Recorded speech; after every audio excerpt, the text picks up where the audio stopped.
Zauzet an anterdervezman, da fe var lagad ur hanker lakat. Eus ket desket, pen da ben, eus eus pakat pegeid eus a gozel. Diver oloraj o gaz. Bete ganoz. Beban amzer eo mo mazad a karanor da gozel ie. Ja, setu, trugarez deoc'hin eus e. E mon avant da gom zouzor, di var ben an Amerikanet e Brest, me ie a raok, di var ben a brezel pevarzek dre vraz, hag e plougerne ie e pa da brezel se. Goulenet eo bet ganen en oberg te po goulenet en dramenag a raok, a da houde Nicolas Kermarek amant e kark deus an istor e deus ar glad, ar patrimoine, e tiker les naven, en oa goulenet a houzin komz pigur edom var an echu gada gwellou kangloas a brezel pevarzek, kozel di var ben neuze an Amerikanet, e pigur oa bet o pourmen ganen e lilia e pad an an, e sellet a pezo a choumet var l'er an Amerikanet, en ester, en deud a veza enez an Amerikanet aout. Hag an aout arez Nicolas Kermarek hag a zo ie a gustum ouspen a blabour a ra var an istor, gustum terri o zerret ar botret, aoun eti tom, pa vez rezerredus an amzer. Eviderio ne ket, me sa eus daou et amik serret var deo ar botret. Ben os doue de an eus e. Perag ez a fet med a var valiad di var ben a brezel pevarzek, ne blij ket din la varet ar brezel vraz, pe brezel braz, kiz ma ez a varet bremañ blamour. Re a enor eo evit er gigerez vraz, spuntus a zo bet a poense. Gad ar brobagan an eus bet savet trifez c'hoari, di var ben a brezel pevarzek, maro evit ar bro da gata war droa blavechou daouvil, e brezhoneg, da houde mobilisation general, on boa gred amant e folgouat, trokein an ilis, hag e saliou les naven a plougerne ie, di var ben a brezel e broleon, assemblez gatut les naven folgouat hag war dro.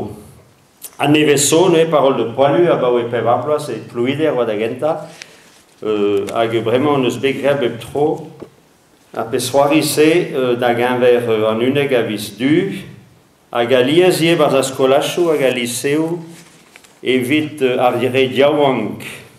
Evit lakad ar diaouank, me sa da zal ar choj, ar diaouankizou, deus ar penad se eus an istor.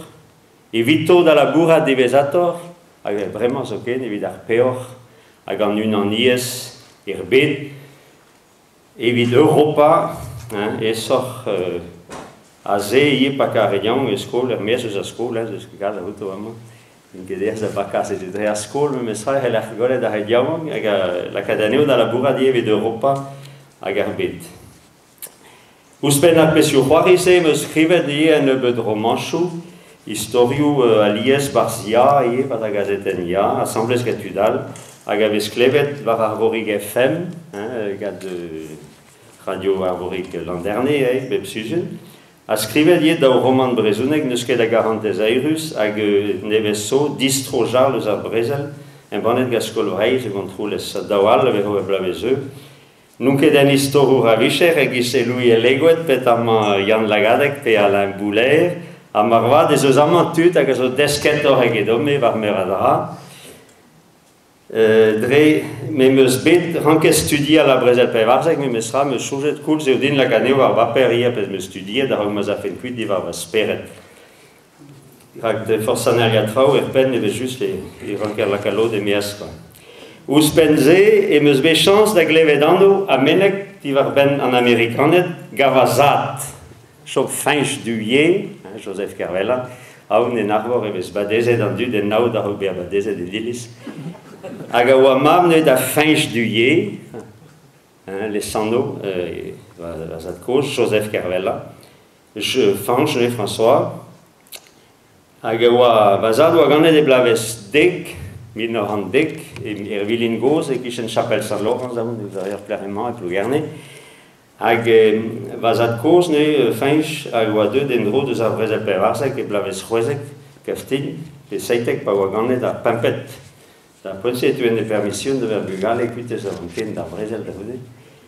Hag oa choumet nemet e oa bet kemeret a labourat gad an Amerikanet, gad e loan hag e gar, hag a vazad oa eisloaz blavez trivar, a zo bet ea gata meur a dro, hag en eus bet tro nue da velet a dost an Amerikanet. Sais-tu? Mais à Rauk et Nengaout gad an Amerikanet, mais bestra me seront comme c'est amic bien, dehors des varben à Brésil Pevarzek, très vras. Agaman du stu, penet, hag zo skrivet gant Jean Simier. Tu te rends à Blougerne, non? Jean Simier, mab tad Louis à Bellegue, alors derrière Louis. Hag a oaia da Brésil nu e blaves c'hwezek, gant edo a Roanleg e Blougerne en eskadek, e blaves 1100 triva a pevarugen, hag eno a kuntet penans eno a klevet neuze klor ar Brésil e Blougerne. Pel a yoa anno deus Brésil, zadornvez da houde mern, c'hwezegloaz edon da poense, pen kenta eus miseos da blaves pevarzek, brau an amzer, edon o tro a raden divarechai, ken a glechon klor an tan gwal o tintal trum e bourg Blougerne. A me sevel va ven a klevedie klor biam chapel a Roanek, o seni assemblez ga klor bout ilis a folwat. An edoa ne oan ket o tintal evit an tan gwal, mais evit ar Brésil. Mantret o an dut. Lod aneo a zeas d'ar bourg da glaskelou, e pad an oz eviche ar veleien o kovez a roazet, a govern da bederer de stu da mitin da bedegisteiz da houde, dar zulvintin evit are a oa davon kuit. Evit dal har sonj eus pen kent ar Brésil, e oa be falveze ganen mont dan o vern vintin se, dan o vrintin tom ala varan. An autro person, an autro talabardon, da ha rosko oa, a zavas ergador, a distagadeo mer brezegen leun a dan evit mont da ziven ar vro. Mo pevez an enor da zougen baniel ar France emea, a rabadeo he lesker var o lerch, a goude ma viche lakiad e pilioù gad an tennou, miur a ze a chloar o pezo. Setu ar veleien o rissandu devant da Brésil. Kaos kre a yoa gad ar botret var a blasen da houde an Auvergne. Oh, pas do que pel, ala var elot. Ter jizun, permis dan ira, dale bet. Lodal ne doa que kemen a fichans. Tripe pe vermis e pat fer avaden, var o meno. An neil mer a yoa eno ie immorenen, atta potre, da Brésil. Ne huie ket e viche be lachet e pa da Brésil se. A me hag a oa o selou anea, ne huien ket ken eubet e viche no Brézeli, tribloaz divezator, damdos da l'er ma oa be gwalaouzet e gad ar c'henaden. Pa oa e an dol kuit ar bourg, e oan distroet war war his d'ar gear. Seda e an invor kenta e moa be deus ar Brésil pevarzek. Alas, ne oa ket an ini divera.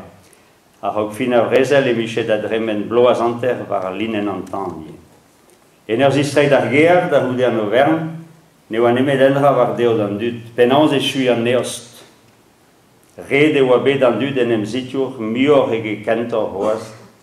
Meur a dro e oa be chomet da vedi, medi zo.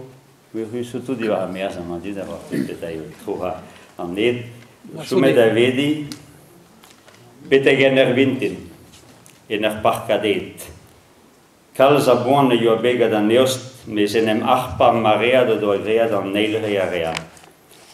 Setu, a baoe a blaves 1905 oa rannet Europa en daou rumat broioù da hentu e do brohal a France, bro Zaus, hag bro Russia, a da hantual bro Allemagne, bro Austria-Hungaria, Autriche-Hongrie, hag Italia. I gwell rem d'abord d'Italian ze yo ket ar Brésil ganto. Anneke 40 a zo etre an daou rumat se an edeor, kasoni ne la war an ket, avi a Buanegez. Buanegez eo a choler war an taolen war missionerien. Brohal e doa paket e roustat, chouj e peus e blaves deg a triugen, a en eva brusianet, hag e doa vraiment kolet an Alsace hag a Lorraine, setu e doa chouj, kas an dors en dro d'ar ger da neke ken da brusianet be dan almatet ar bochet. Me lo da var brusianet da taus oke, ne Brésil se. E mi seven pevarzek neuze, e oa be lachet de Sarajevo a Prinz Franza Ferdinand, hag oa da vera impalair en Austria-Hungaria. Me en digares, évidemment, da rue broiu da Oberbrezel, digares, vis la vare de brodreger, el hermane vesque distaget, nagar G, nagar net, arzet de bazageriu, en dudo dus bopuet diare, diares ou digares, c'est vrai, digares chou croc, à Toul. C'est-tu discléré da Brezel et triandol broiu, et penket amiseost, pan effet italia, aganeza yuket.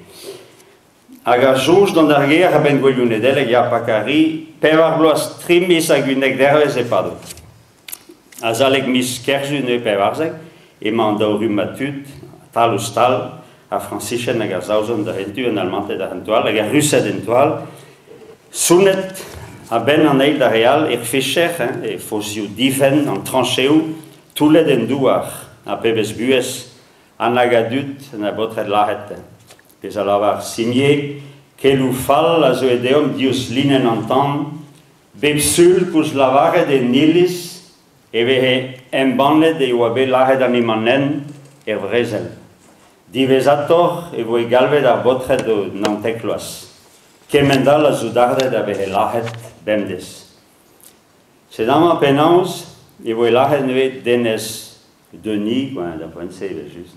Et d'ern de skernouez, et blaves pamzek, mismers, et nargon, a divar liser a zo beskrivet, gad Edouard Persson, en den deus pruider, hag a oa kamaradea, hag en eus skrivet evreur, hag a liser ze zo e brezounek pendaven, sans set de skriven ket de brezounek, eo ket a outre da ober, mais bon, ema on ur begredia. Hag elenan penat deus a liser ze, kregir a egalek, Jésus, Marie, Joseph, dar merst tri a varnugen a vis merst dans tes camps pamzek, Marne, bro ar Marne. Que Dieu protège la France et ses enfants. Just. Va breur keir, o skriva de breur ema. Skriva randit a dare va breur keir, gaden dristidigez vraz, ragir zuz un basse, disadon diveza, da un eger noz, edern, et doa vacutea da dare vimon da basse al pevar dervez en trancheu. Hag en dervez war l'air da gesteiz malheur spuntus a zo en emgavet ganta. Eiz e oan war dro mitrailleuse. Reperet e oan begad ar bochet breur paur. Tri a neo zo belahet hag ar nedern a zo unan a neo. Hag unan deus ez ivesker a jo be trouhet deag ad erbom digant ar bochet. Dawal a zo be glazet, a c'hwervet a zo be deat fou, a seizvet a zo eat bouzar, hag ar neisvet en deus gelet en emdena e pau droug ebet. Setu a me lesket a dare va unan e kreiz an drubul hag an anken. Meiz ma helfen hoas tauler va memprou, var er bosch benag, neke prisonianea rafen men a surdit e la kad a rafen da baseal drev a balionetes. Meiz ne jonjon e nentra ken evet, ne meden embrepari da volontes dou e kred a hanon ar bochen ne rian ket aoundin. Ne ran mui van e be deus an entra, rakse, breur paur, skriv din kent a mahelli, da la kada dare en tamig lauin idigez en nenun. Da i chuip, i ravalach e walizer. Bremañ, e rechu an walizer breur, mes esperans emeuz, e heli madare mandargear on tri, a gwelet a c'hoar, a garpa an tad en e gosni. Kenavo a ye madi da tau. Da vreur ne an kunnachaio ket da hanot bikent Edouard, a da hout egalek da echui. Voici mon adresse, Persson Edouard, conducteur au 2e régiment d'infanterie coloniale, 4e section coloniale, secteur postal. Et toujours vive la France et ses 3 couleurs jusqu'à la dernière. Ici, la mort, ce n'est rien. C'est une portrait calédin, fluide, a brezonek mal, donnez d'où. C'est une. Il est juste